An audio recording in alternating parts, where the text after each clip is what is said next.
PocoPad M1. The beast is back. And now, with a new series of tablets, guys, meron pa siyang PocoPad M Series at PocoPad X Series. At itong bagong M Series ay affordable. Malapit ang specs. Itong PocoPad M1 ba ay similar sa M Series ng smartphones ni Poco? Pero kasi, based sa specs niya, parang hindi. Masyado siya maganda for what it gives. Wait lang, Snapdragon 7S Gen 4? Abilis na. That is almost 800,000 points sa Antutu benchmark. 12,000 mAh battery. That is more than a power bank. Also, meron pa siyang reverse wired charging. Kapag kinonect mo siya to another phone through Type-C, it will charge that other phone. 27 watts. This also functions as a power bank. What? Meron pa siyang 33 watts fast charging, 8 gigs of RAM, 256 gigabytes of storage. By the way, this is a massive tablet, 12.1 inches, 120Hz refresh rate, 2.5K resolution, with 4 Dolby Atmos speakers. Grabe no? Poco is bringing in the A-game, and this is just the PocoPad M1. For now, let's unbox the PocoPad M1. Ako si Vince and you're watching Unbox Diaries. Ooh! Eto guys! Underneath, we're getting the... look at that! Pagkabukas ka pa lang, meron siyang mga stickers dito na pwede mong ilagay sa ref nyo, sa laptop nyo. And here's a tablet with all the specs. Sa harapan niya. Ang ganda ng packaging talaga ni Poco. This paper, by the way, I love it. Environment friendly. At syempre, ito po yung kanyang 33 watts fast charger, the papers, and the Type-C cable. Oh, by the way, meron pa siyang SIM ejector pin. Meron siyang SIM card slot. And you slide it down here and boom, there you go. Wow! Yung camera module, oh. Hello! Masarap ang video call. So this is a tablet. 12.1 inches? Laki! It's very long. It's very lengthy. Dito. This is great for 16:9 content, for watching movies, YouTube.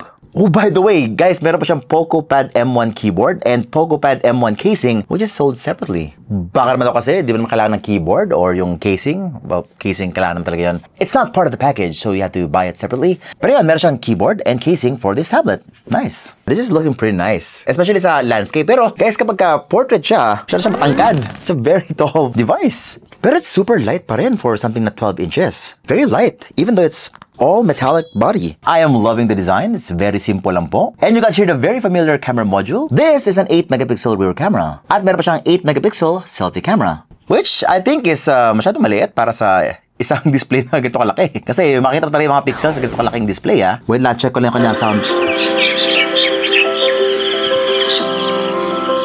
Wow! Oh my God! Ang lakas masyado na sounds! Now that is immersion.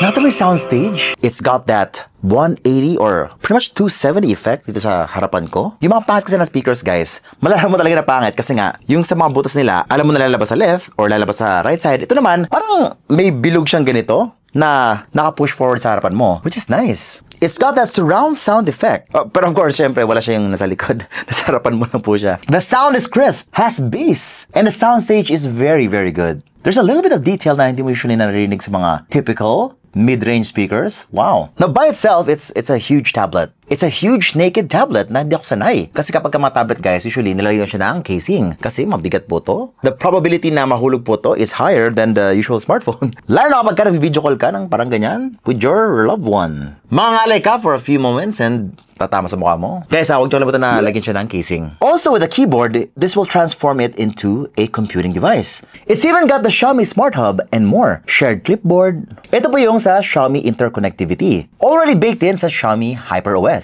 So that you can do a lot more with your tablet. Maganda yun, no? May choice ka to make it into a tablet lang or a computing device. Nga pala, meron po siyang! Oh, hindi pala to SIM tray. TF card slot lang pala to. Pero yung kanyang TF card slot ay aabot ng up to 2 terabytes external storage. Nice. Wait lang, meron siyang 1, 2, microphone dito sa right side. So yun, Dolby Vision. And yes, we're getting the Dolby Vision and Atmos logos there. Dolby Vision for Netflix, check mo maya. O pala, naka Google Gemini na to. If you hold the power button, Google Gemini will pop up underneath. And it was super fast. Mas maganda to kung may keyboard ka. Kung gusto nyo guys, lagyan ng keyboard para maging computer na siya. Kung gusto nyo guys, gawin na lang siyang computer. Parang sobrang sayang if you let it pass by. Na-tablet lang siya. Now, kamusta naman siya as an entertainment device? The display is very mahaba. It's not square-like. So, pag nanonood ka ng mga movies, check this out. There is very minimal black bars sa taas at baba. Grabe. Wow, that looks so impressive. Yun nga lang, hindi po siya AMOLED display. This is only an LCD display. It's not also very bright. Hanggang 600 nits lang daw po siya. And like you're seeing now, 4K up to 60 frames per second lang po siya without the HDR feature. Pero smooth naman yung kanyang display, 120Hz refresh rate, smooth sa scrolling, sa homepage. Ay grabe, ibang klase talaga si Xiaomi when it comes to sa games. Almost kompleto po siya. It is very optimized for most games. Ito naman to Call of Duty, very high graphics, max frame rates. At sa Mobile Legends naman, ultra graphics. Yun lang, sa Mobile Legends ay limited lang po siya sa 90 frames per second. Which is I think kaya naman po niya mag-play ng 120 FPS dito sa ultra graphics. Siyempre, this is already optimized for this tablet. But before we go to the gaming part, pakita ko na sa inyo yung kanyang video capabilities. Now overall, it's an okay device for watching movies if you're watching in a dark place. But siyempre, if meron mga ilaw-ilaw na involved or merong sunlight, medyo dim na po siya. Also, if you're watching very dark movies, parang medyo mahirapan po siya na makita mga extra details dun sa mga very dark areas. Yun nga lang, I don't think 600 nits is enough for HDR content. Siguro kahit at least 1000 nits, I think it's gonna lack that contrast, extra detail that you're looking for sa isang HDR content. While it does have Dolby Vision, it's just simply limited by its screen brightness. Also, LCD display lang po to, so we're not gonna get that deep blacks here, that awesome contrast. Pero kasi, for tablets this huge, you usually pay more for AMOLED feature. 12-inch AMOLED display is not cheap. Bah, mga TV nga lang, mahal na mga 40-inch AMOLED or OLED displays. And the difference is quite big from the LCD screens ng mga TV. And that is why even the Xiaomi Pad 7 is not AMOLED. Yes, LCD lang po yung tablet na yun. Baka naman daw kasi hindi ko na AMOLED. Mas kailangan mo ng mas magandang processor, mas malaking battery, tama lang sa speaker. Now, coming to the performance on this device is pretty adequate for gaming. Under the benchmark ay 760,000 points. That is almost 800K, giving you a very smooth performance sa very light games lang po like Mobile Legends. Smooth naman po siya. Call of Duty, halos kompleto na po lahat yung kanyang settings dito. I think mag-enjoy ka dito when you're playing Call of Duty, especially with the very big screen real estate that you have here, allowing your fingers to move some more kasi nga meron ka pang extra space to work with. Pero ako, if I'm gonna play on a tablet, usually, bibili ako ng gamepad, tapos maglalagay ako ng EMU. Oh, by the way, naka-Snapdragon na pala to. Solid guys, with a 12.1-inch display. I know, a lot of you have been waiting for something na ganito. Kabongga ang specs, but a much more affordable price na. Although it's not gonna blow you away in terms of visuals, but still, it's a workhorse. Guys, grabe yung kanyang battery life. 12,000 milliamperes. Medyo nahirapan akong ubusin yung kanyang battery dito. Yung nga lang, ang weakness niya is malaking battery niya. Kaya lang yung kanyang fast charging is only 33 watts. How come na 33 watts lang ang nilagay nila dito, pero ang battery is sobrang laki? Medyo matagal siya i-charge from 0 to 100%. Mana sa 2 to 3 hours po yung charging ito. Now, kung maglalaro ka ng Genshin Impact dito lang po siya medyo mahirapan, no? Naka-medium settings na po dito, but still, nagpa-frame drop siya kapag may mga boss fights. I still believe na if you want to play Genshin Impact, you need at least yung mga 1 million points ito to benchmark. Mga Snapdragon 7 Plus Gen 3, mga ganon. Oh, by the way, meron na siyang WPS Office dito right out of the box. May Mi Canvas na rin. It's got a lot of apps pre-installed. And it's not bloatware. Ito po ay mga essential apps. Nabalita sa gaming, no?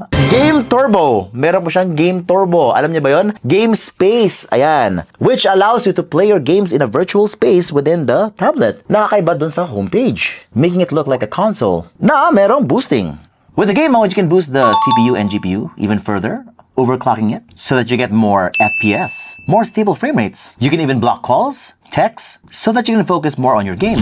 Now, when it comes to multitasking, meron pa siyang 3 dots dun sa taas ng application na pwede mo i-click, well, depending yan sa application na. And there you go, pwede mo rin i-resize siya ng parang ganyan, more Facebook or less Facebook. There you go. Tapos pwede mo na siyang i-scroll ng parang ganyan, or pwede kang lumipat dito. Meron din po siyang floating windows dito sa settings if you want. Naka-enable siya by default. Sa camera naman guys, I don't think this is a very good camera on a tablet. Kapag maganda naman yung lighting, okay naman po yung kanyang mga results. Especially kapag may sunlight ka. Pero if you only have yung mga lights sa ceiling nyo, medyo magiging parang blurry po siya. Especially kapag ganito kalaki yung display mo. Kitang-kita mo talaga yung mga details guys na masyado siyang soft. Selfie din ganon. I think kung mag-video call kayo dito ni Love, medyo malabo lang yung mukha niya. Well, kung mabagal man yung internet mo in the first place, then malabo naman talaga lagi yan. Now, para sa akin, okay na okay po siya na tablet. For games, computing, entertainment. Sa camera, sakto lang. Yung display, sakto lang din. But what matters the most now is the price. Kung okay naman siya, then go mo na yan. Eto na po! The price of the PocoPad M1 is only 15,999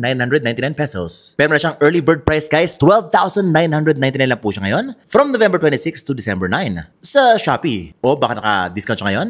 Check yun lang, guys. Ba't kito mura? Mura talaga pagka Poco, guys. Simply because kung nilang business model ay wala po sila sa offline stores. They're only online. So, siguro para more risky daw sa inyo, mag-rely na lang kayo sa mga reviews para mas sure kayo kasi hindi nyo siya ma-experience in real life. Kaya minumurahan nila online and it's only available online. Pero kung okay ka naman sa kanyang OS, sa kanyang specs, sa kanyang quality, then why not, no? Yung videographer natin ngayon, naka Xiaomi yan. Matagal na yan naka X7 Pro and until now, ayaw niya pa rin mag-upgrade. Sabi niya, next year na, F9 Ultra. Yeah. Pero kayo ba mag-upgrade na ng tablet ngayon? Ako, this is the perfect time. Murang-mura lang. Poco pa. Xiaomi pa. By the way, baka naka-sale siya ngayon on Shopee or Lazada. Links down below. For more videos just like this one, unboxing, reviews, oh by the way, Poco Pad X1, coming soon na po yan sa ating channel. Alam mo na gagawin, mag-subscribe, hit the bell icon so that you don't miss any of my great content. Thanks for watching Unbox Diaries. Woohoo! Whoop, walang box.